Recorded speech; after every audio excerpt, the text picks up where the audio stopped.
Most celebrity homes are designed to be seen. Dolly Parton's was designed to be hidden. Tucked away in Tennessee, far from cameras and red carpets, this is where one of the most famous women in music lived a life almost no one saw. No crystal chandeliers, no gold pianos, just warm wood, a quiet music room, and 60 years with a husband who avoided fame.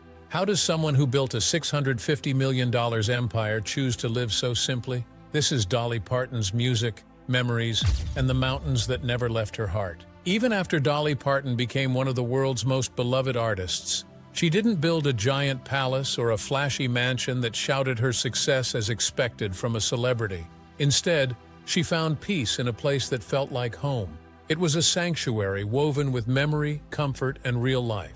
In 1999, Dolly and her husband Carl Dean purchased their Brentwood, Tennessee estate for about $400,000, a choice that might have surprised some who expected a celebrity of her stature to live in something grander. The property sprawls over more than 60 acres of rolling hills and trees, tucked into a quiet neighborhood just south of Nashville.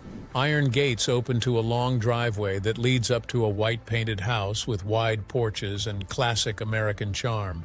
She built a home that felt welcome rather than intimidating. Instead, it was the little things that made their house warm. They had sunlit rooms painted in soft, cheerful colors, a music room where her piano sits near big windows, and walls lined with family photos and moments from a life full of stories. The house might not have been dazzling, but it was simple. There was a kitchen where real meals were made and memories baked into dishes. The backyard saw laughter between the two of them, and even more when they had loved ones over. There was a quiet place for prayer, reflection, and writing songs that come straight from the heart. There's even a chapel on the grounds, as faith has always been a part of Dolly's life. Although Dolly has toured the world and sold out huge venues, this home offered her something even better than fame. She had the chance to be herself. Away from the cameras and the crowds, Dolly and Carl found a life of ease and closeness, where they could cook, talk, laugh, and just live. But why did Dolly choose a simple Tennessee home instead of a massive mansion in Hollywood? It all dates back to her beginnings in the Smoky Mountains. Long before the rhinestones, the sold-out arenas, and the world-famous name, Dolly Parton's story began in a tiny cabin tucked into the hills of the Great Smoky Mountains. She was born on a January morning in 1946 in Pittman Center, Tennessee, in a home so simple it had just one room and a dirt floor. There were no hospital lights or soft beds, just a rugged mountain world where everyday life was hard, honest, and filled with family. Her father, Robert Lee Parton, didn't have money to pay a doctor when she was born, so he offered something precious that they did have, a sack of cornmeal. That humble trade, a bag of cornmeal for a life, became one of those stories people talk about for years. It showed just how different her early world was from the stage lights she'd someday know. Dolly was the fourth of 12 children, and all of them shared that one space. There was no electricity, running water, or even enough beds, and sometimes they would keep jars of fireflies on the windowsill at night just to have a little light. But what the cabin lacked in comfort, it overflowed with laughter, songs, and stories. And music was everywhere. It was in her mother's voice humming old Appalachian ballads, in the hymns at church, and in the rustle of wind through the trees that surrounded her home. From the beginning, Dolly wasn't defeated by poverty. Instead, it was the soil in which her dreams took root. Those early years listening to folk tunes, catching fireflies, and singing for neighbors shaped her. Years later, they gave her songs like Coat of Many Colors and May Tennessee Mountain Home, which are melodies born out of real experiences. From her childhood, music never left her heart, but instead, it surrounded her everywhere. Before Dolly Parton ever stepped onto a big stage, her life was already full of song. In the quiet valleys of the Smoky Mountains, music was something you lived. From the moment she could talk, Dolly was surrounded by sound. Her mother, Avie Lee, knew old ballads and tunes that had been carried across the seas by ancestors from Wales, and she would sing those songs while she cooked, braided hair, or rocked her children to sleep. Those melodies were part of the fabric of everyday life. Church was another place where music shaped her world. Dolly and her family regularly walked the dusty road to her small Pentecostal church, where her grandfather once served as preacher. There, the congregation often sang gospel hymns, with their voices swelling like wind through the mountains. When Dolly was 6 years old, she stood up and sang along. By 7, she was already making music with her own hands. With help from her family, she learned to play guitar, first on a handmade instrument. She plucked the strings, taught herself chores, and let the melody sit in the mountain air. Soon her uncle saw something special in her. It wasn't a little girl making noise, but a young musician with real heart. He got her a real guitar when she was 8, and that instrument became her first companion on the road to what lay ahead. The first song she ever wrote was simple and sweet, about a corn doll her father had made for her, but it was the beginning of something beautiful. By the time she was 10, Dolly was already on the radio and on local television in Knoxville, Tennessee. Her uncle helped her land a spot on the CA's Walker Show, a regional radio program that featured music and stories from around East Tennessee. Young Dolly walked into that studio with her guitar in hand and her heart pounding, and stepped up to sing in front of real microphones and an audience listening at home.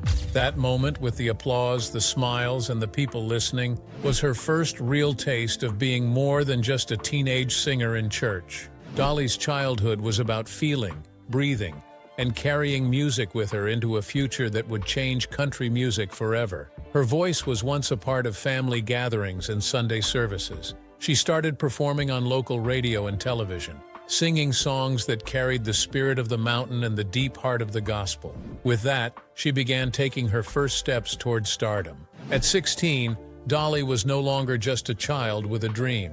She was a young woman whose voice carried the soul of her mountains. From that humble start, the steps of her journey toward stardom had begun, and she began to break into Nashville. The day Dolly Parton graduated from high school, she didn't sleep in or celebrate with friends. Instead, she packed her few belongings, slung them over her shoulder, and set out for Nashville, Tennessee, the heart of country music. She left the familiar hills and small stages of East Tennessee with excitement in her heart and songs in her head, determined to make her mark on the world she had been singing about for a long time. When she arrived in Nashville, everything felt bigger and faster than the mountains she had grown up in. The Music Row streets were lined with recording studios, publishers, and singers chasing dreams much like her own. Dolly knocked on doors, walked into offices, and carried her guitar like a badge of courage. She believed she belonged there, even if others weren't yet ready to see it. It wasn't long before Fred Foster,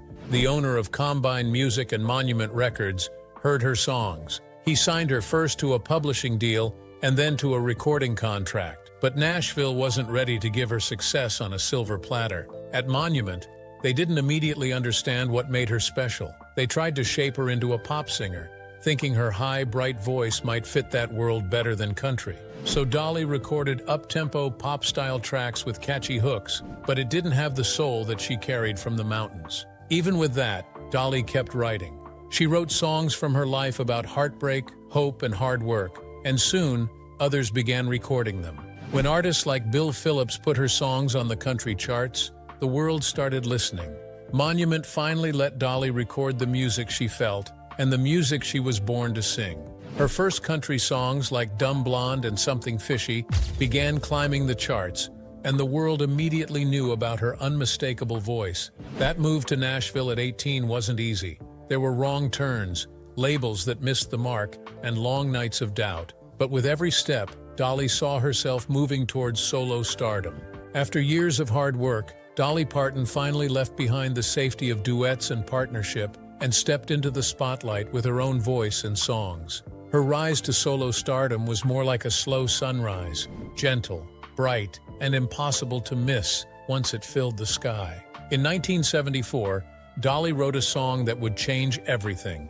I Will Always Love You was born from her decision to part ways professionally with Porter Wagoner, the man who had helped her early career take flight. With a simple melody and deep emotion, Dolly captured both gratitude and strength, showing a side of her heart she rarely revealed in words. When it hit the country charts, it climbed all the way to #1, marking the beginning of her life as a true solo artist. Around the same time, she released tracks like Jolene and Love Is Like a Butterfly, songs that carried her unmistakable voice and storytelling to the top of the charts. Her words were vivid and full of feeling, connecting with listeners across America. For fans, It was almost like Dolly wasn't singing hits, but telling stories that felt like old friends had come to visit. As Dolly's name grew, she didn't stay in one lane. Her music crossed over beyond country, touching pop audiences and bringing her fresh success. With each new single, she proved she could write, perform, and shine on her own, not just as a partner or a supporting act. When her career was finally settling down, Dolly went on another stage in her life, getting married. Even as Dolly Parton's voice filled arenas and her songs became part of the world's soundtrack, her heart belonged to someone who never wanted to share the spotlight. When she first moved to Nashville at 18, she didn't expect love to find her in a laundromat, but that's exactly where it happened. The man who caught her eye was Carl Dean, a quiet, grounded soul who preferred the peace of everyday life over cameras and crowds. They married in May 1966 in a small ceremony in Ringgold, Georgia, with just her mother and a preacher watching, a beginning that matched their shared love of simplicity. Carl didn't chase fame, awards, or red carpets. He made his choices and let Dolly chase her dream while he built his own quiet life back at home. Dolly always respected his wish to stay out of the spotlight, shielding him from the glare of the public eye and all her scandals. Through the decades, their marriage became one of the most enduring love stories in entertainment, with nearly 6 decades of laughter, support, and devotion. Carl rarely joined Dolly on stage or at big events. In fact, he never even watched her perform live except once. Yet he was always there behind the scenes, steady and unwavering. Dolly has said she tried to keep him out of the limelight because he chose a different world than hers, one of quiet mornings and peaceful afternoons together. Their life together didn't produce children of their own, but something just as meaningful. It produced a deep connection rooted in mutual respect, laughter, and a shared sense of home. When Carl passed away in March 2025 after more than 60 years together, Dolly's life changed forever. This impacted her more than any song she ever wrote. With her career taking off and her love life settled, Dolly began to leave her mark in the community. Dolly Parton dreamed of building something for her people, but it wasn't an attraction or a splendor for visitors to only come and go. Instead, she created a place with heart, where she could recreate the laughter and joy she experienced when growing up. That dream became Dollywood, a theme park in Pigeon Forge, Tennessee, not far from her childhood home in the Smoky Mountains. It began as a humble regional park that Dolly helped rebrand and grow into a sprawling 160-acre celebration of mountain life and spirit. Every corner of the park, from the grist mill turning grain like old-time settlers to craftsmen shaping wood and forging metal with skill passed down through generations, reflects Appalachian culture and tradition. Now, Dollywood is a living tribute to the people she came from. Today, the park draws millions of visitors every year, bringing jobs and economic opportunity to the region that once offered Dolly her first taste of music and dreaming. It stands as one of the largest employers in Sevier County, giving work to thousands of families and helping support schools, infrastructure, and the wider community. Inside the gates, there's laughter and music, Southern food and warm hospitality, but there's also education, opportunity, and pride. Dollywood has turned the once quiet corner of Tennessee into a thriving destination. Dolly didn't start the theme park for business success, but it was more about giving back in the broadest sense. She didn't only give back with Dollywood, but took a step forward with her philanthropic measures, determined to leave a mark on the planet. Dolly Parton's songs played on stages and radio stations around the world, but she kept asking a simple question: how could she help others live better lives? Music was her voice, but giving became one of her deepest truths. It all started with a memory of her father, a hardworking man who never learned to read or write. That memory became the spark for something much greater than any hit song.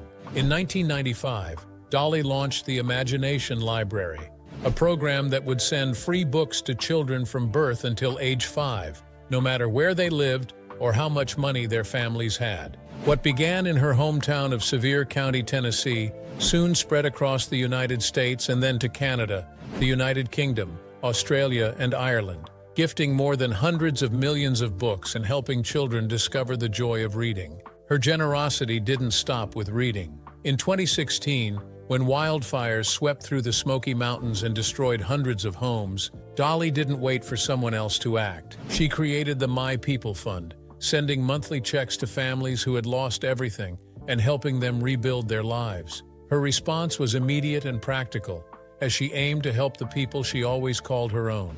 Dolly didn't only focus on her home and community. During the COVID-19 pandemic, she donated $1 million to Vanderbilt University Medical Center to support research that contributed to vaccine development, protecting people around the world. Through scholarships, disaster relief, healthcare support, and millions of books in the hands of young readers, Dolly's generosity has positively impacted countless lives. Her giving isn't loud or boastful as expected from a celebrity, but it was more thoughtful, sustained, and rooted in the spirit of care that she learned in the mountainside as a child. In every book mailed, every family helped, and every child encouraged to dream more, you can hear Dolly's greatest song, a life lived not for applause, but for others. Throughout her life, she has been shaped by faith, humility, and lifelong values. Dolly Parton's name eventually became known around the world, but what really guided her every morning and every decision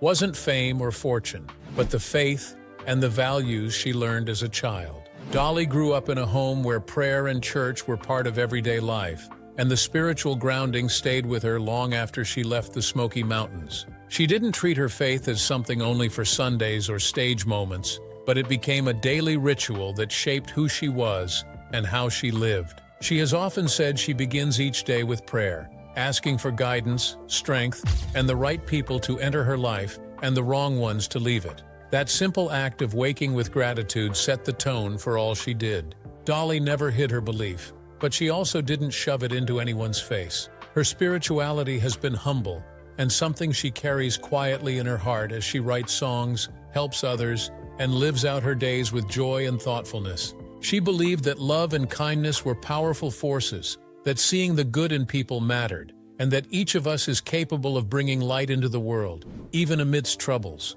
She once said, "Prayer is not a formal affair, but it's more come as you are." The humble faith kept her grounded even as the world around her rushed toward fame, glitter, and big stages. It helped her stay connected to her roots, like the mountain cabin, her mother's voice, and the songs of Sunday morning, and reminded her where she came from whenever life started to feel heavy. Her life was always based on this mantra: love deeply, give freely, and stay true to the person you were before the world began to cheer.